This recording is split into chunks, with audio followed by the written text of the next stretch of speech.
रवाहु Tirmidhi. जनाब नबी करीम सल्लल्लाहु अलैहि वसल्लम ने इरशाद फरमाया कि बिला शक शुबा क़यामत में लोगों में सबसे ज़्यादा मुझसे करीब वो शख्स होगा जो सबसे ज़्यादा मुझ पर दुरूद भेजे। क़यामत में लोगों में से सबसे ज़्यादा मुझसे करीब वो शख्स होगा जो सबसे ज़्यादा मुझ पर दुरूद भेजे। जुमे की रात शुरू होने वाली है।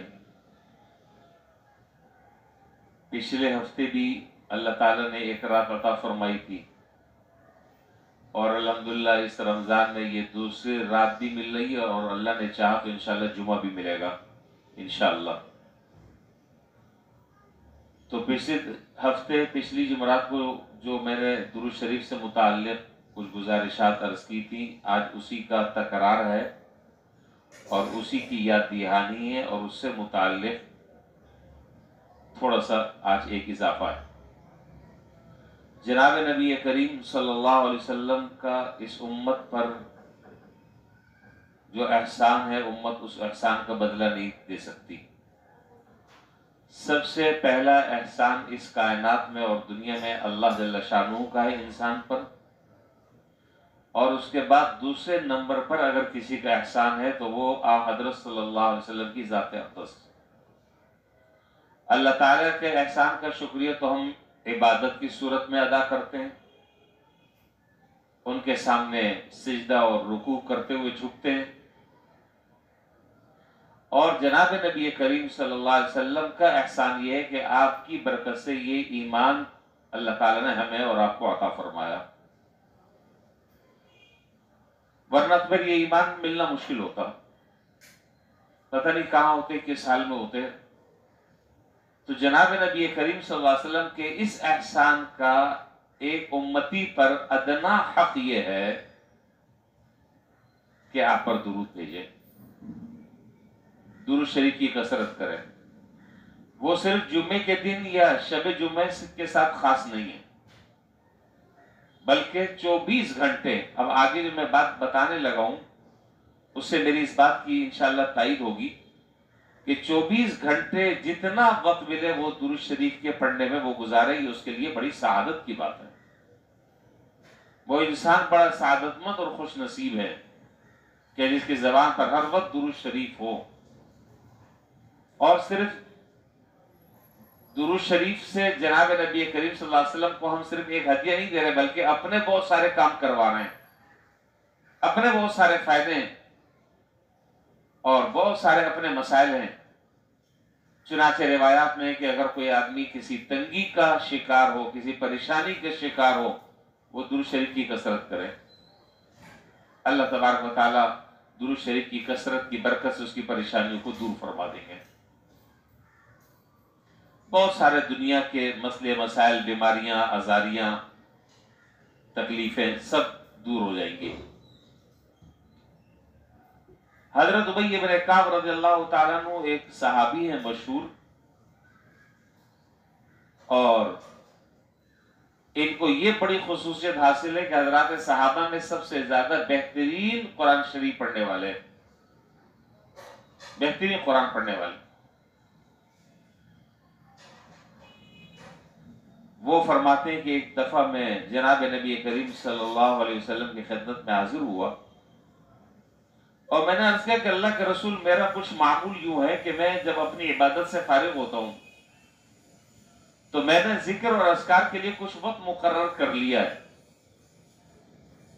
जाहिर है हर आदमी के अपने मामूलात होते हैं, तो जिक्र और अस्कार के लिए कोई वक्त मुकर्रर कर लिया है, तो मैं कितना वक्त मैं दुरूद शरीफ पढ़ने में गुजारूं?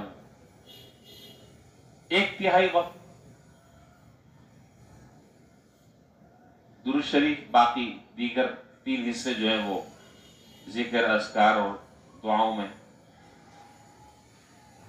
आपने फरमाया कि मा शिअत फइन ज़िदत फहुव खैरुन लका, तुम जैसे चाहो करो, इसमें अगर ज्यादा इजाफा कर दो तो तुम्हारे हक में बेहतर है। फिर उन्होंने दूसरा सवाल किया कि अच्छा वो जो जिक्र और अस्कार के लिए मैंने वक्त रखा है, आधा वक्त मैं दुरूद शरीफ के पढ़ने में लगा देता हूँ और आधा वक्त जो है वो मैं अपने मामूलात पूरे करने में लगा देता हूँ, फिर कैसा रहेगा? आपने फिर ये जुमला इरशाद फरमाया, मा शिक्ता फइन जिद्ता फहुव खैरुल लका, जैसे तुम चाहो और अगर इसमें इजाफा कर दो तो तुम्हारे हक में ज्यादा बेहतर है। फिर उन्होंने तीसरी मर्तबा पूछा, ये पूछ पूछकर हमारी ये आसानियां कर दी हैं। तीसरी दफा पूछा कि अल्लाह के रसूल अच्छा ये फरमाए कि अगर 3/3 वक्त वो दुरूद शरीफ के पढ़ने में और एक उसमें से एक हिस्सा, एक रुबो वो अपने जिक्र और अस्कार में, फिर आपने यही दोबारा फिर ये जुमला इरशाद फरमाया। उसके बाद उन्होंने कहा कि अच्छा ये बताएं आखिरी बात, कुल तो अजअलु लका सलाती कुल्लहा, ये बताएं कि मैंने जितना जिक्र और अस्कार का वक्त मुकर्रर किया है वो सारा का सारा वक्त मैं दुरूद शरीफ में गुजार लूं, फिर क्या ख्याल है? तो आपने फरमाया वाह वाह, फिर तो बात ही कुछ और है, फिर तो अल्लाह ताला तेरे सारे फिक्र और गम से तेरी किफायत कर जाएंगे और जो भी दुआएं मांगनी है, जो भी मसले से दुरूद शरीफ पढ़ने की बरकत से ही हल हो जाएंगे। फिर तो क्या बात है कि सारा वक्त जो है वो दुरूद शरीफ पढ़ने में ही तुम गुजार लो। तो मालूम क्या हुआ, बड़ी अजीब इबादत है, बड़ी अजीब इबादत है। और ऐसी इबादतें देखें, जितनी भी इबादतें हैं जो हम और आप अदा करते हैं उनमें दोनों तरह के एहतमालात हैं, पता नहीं कबूल है या नहीं है,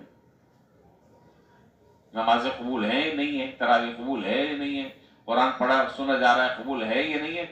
इम्कान है, हर आदमी को डरते भी रहना चाहिए और अल्लाह ताला से उम्मीद भी लगा के रखनी चाहिए। लेकिन ये एक इबादत ऐसी है कि जिसके बारे में हजरात मुहद्दिसीन रहमहुमुल्लाह ने फरमाया कि ये हर हाल में कबूल ही कबूल होती है, इसके रद्द का कोई इम्कान नहीं, इसके रद्द का कोई इम्कान नहीं कि अल्लाह ताला इसको रद्द फरमा देंगे, ये हर हाल में कबूल होती है। और देखें आखिरी बात, जब जनाब नबी करीम सल्लल्लाहु अलैहि वसल्लम का दुनिया में ये मामूल था, मामूल मुबारक था कि जब कोई शख्स आपको कोई हदियत देता तो आप क्या करते? बताएं। जज़ाकल्लाह कह देते बस, माशाअल्लाह सुभान अल्लाह? नहीं, जब आपको कोई हदियत देता तो आप किसी और वक्त में उस आदमी को उससे बेहतर हदियत देकर उसकी तलाफी फरमाते ताकि बदला हो जाए, अच्छी चीज, उससे अच्छी चीज देते। तो उलमा ने और मुहद्दिसीन ने लिखा कि जब जनाब नबी करीम सल्लल्लाहु अलैहि वसल्लम की आदत शरीफा और आपकी आदत मुबारक ये थी कि दुनिया में कोई आदमी कोई हदियत देता तो उससे बढ़कर आप उसका जवाब देते, तो ये दुरूद एक हदिया है हुजूर के लिए जो इस वक्त मौजूद नहीं है। जब हम मरेंगे और जब हमारा इंतकाल होगा और आखिर में जब उठेंगे तो जनाब नबी करीम सल्लल्लाहु अलैहि वसल्लम इन हदियों का बदला हमें अता फरमाएंगे। किस शक्ल में? शफाअत की शक्ल में, शफाअत नसीब फरमाएंगे। और शफाअत के हम सब मोहताज हैं, शफाअत हम सब की जरूरत है। अल्लाह ताला आखिरत में जनाब नबी करीम सल्लल्लाहु अलैहि वसल्लम की शफाअत उज़्मा हमें नसीब फरमा दे। तो उसके लिए जरूरी यह है कि अगर उस शफाअत को हासिल करना है, उस शफाअत को हासिल करना है तो ज्यादा से ज्यादा वक्त, चाहे वो जुम्मा हो या जुमरात हो या कोई भी दिन हो, लेकिन बिलखुसूस शब जुम्मे से हम इसकी कसरत शुरू कर दें। अल्लाह ताला हम सबको इन बातों पर अमल करने की तौफीक अता फरमाए। व आखिर दावाना अल्हम्दुलिल्लाहि रब्बिल आलमीन।